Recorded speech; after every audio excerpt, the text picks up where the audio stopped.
So right now we are unloading the precast concrete elements for the jetty. So the jetty piles have been put into place.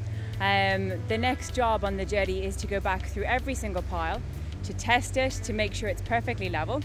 Then we will cap those piles, each one individually.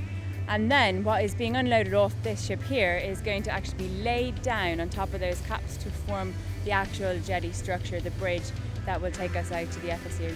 And the second thing it will have is unloading hoses and arms which will take LNG and gas off the vessel to bring them on shore for where they will get turned into natural gas to fuel the turbines. The jetty is a critical part of the infrastructure. It's gone through rigorous design standards and testing because it has to be a very, very safe landing point for our vessels.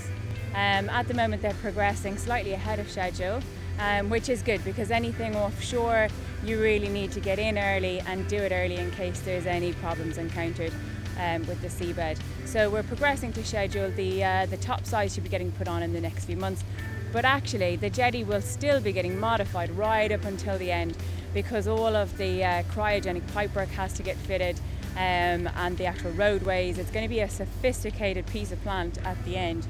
So whereas it will be in built form very soon, actually we will keep adding safety features and plant and equipment right till the end of the build.